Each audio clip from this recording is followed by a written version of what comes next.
해설입니다. 하나님은 구원을 위해 선택하신 자들에게 특별히 더 많은 것을 알려주셨습니다.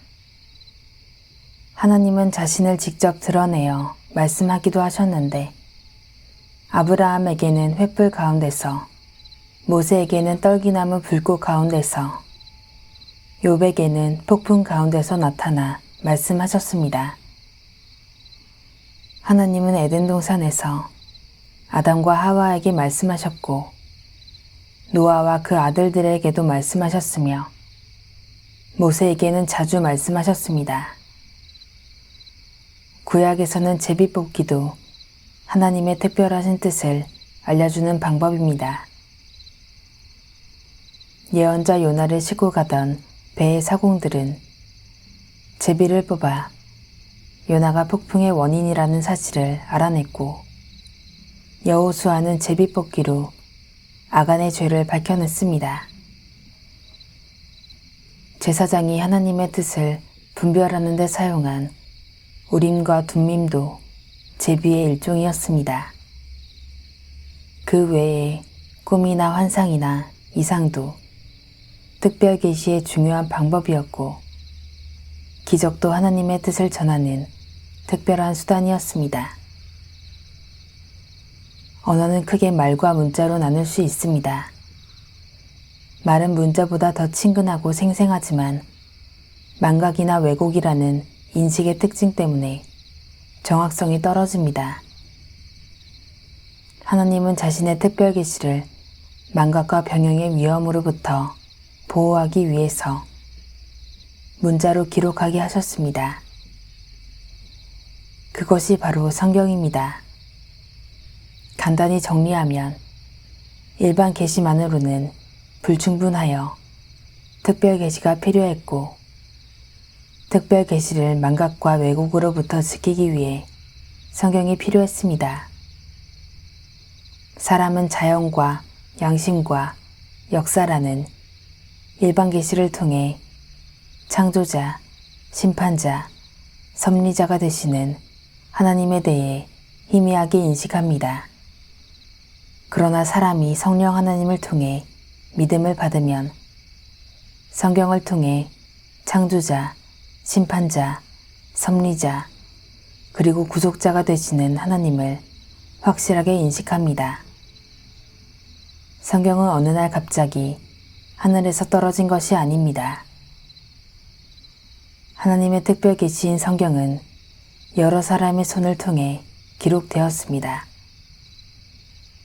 누가복음을 쓴 누가는 예수님과 동행하면서 예수님이 행하신 일과 가르치신 것을 직접 목격한 자들이 전해준 내력을 그대로 저술하려고 붓을 들었다고 말합니다.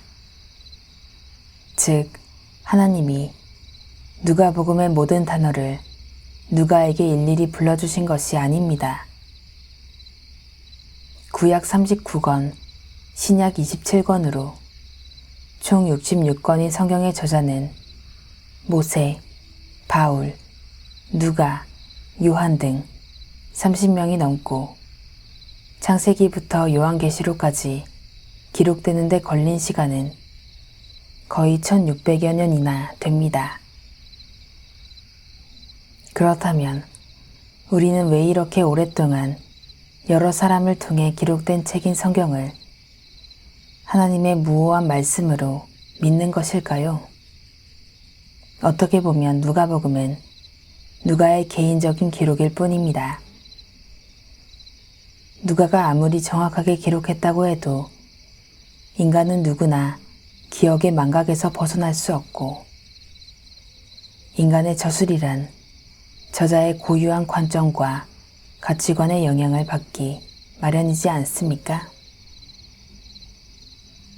이에 대해 디모데후서 3장 15절에서 17절과 베드로후서 1장 20절에서 21절은 모든 성경이 하나님의 감동을 통해 기록되었다고 말합니다. 하나님은 성경을 쓴 저자들의 성격과 학식과 경험을 효과적으로 사용하시는 동시에 하나님의 뜻을 온전히 계시하셨습니다. 따라서 성경에는 문체와 어휘 및 논리전개 방법 등을 통해 수많은 저자들의 특성이 나타나지만 동시에 하나님의 뜻이 반영된 통일성이 새겨져 있습니다. 성경의 최종 저자는 결국 하나님이십니다. 성경이 일반 역사서나 문학과 다른 점은 하나님이 개입하시어 하나님의 뜻이 기록되게 하셨다는 것입니다. 예수님도 구약 성경을 전적인 하나님의 말씀으로 인정하고 인용하셨습니다. 하나님의 영감을 받아 쓰인 문서는 성경이 되고 사람의 생각으로 쓰인 것은 성경이 될 수 없었습니다.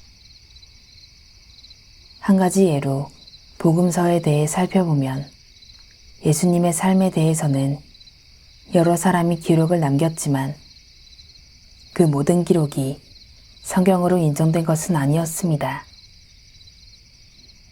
4개의 복음서가 성경으로 인정받은 기준은 첫째, 하나님의 영감을 받은 사도나 그들과 밀접한 연관을 가진 사람이 쓴 것이어야 했습니다.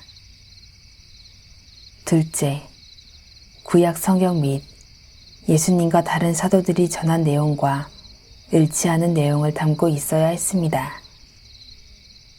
셋째, 보편성을 가지고 있어야 했습니다.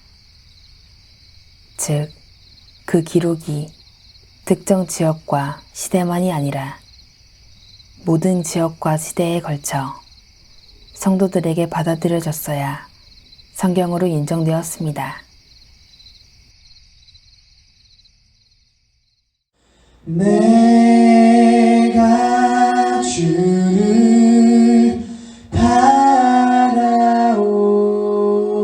바라오니 성실과 정직으로 나를 보호하소서.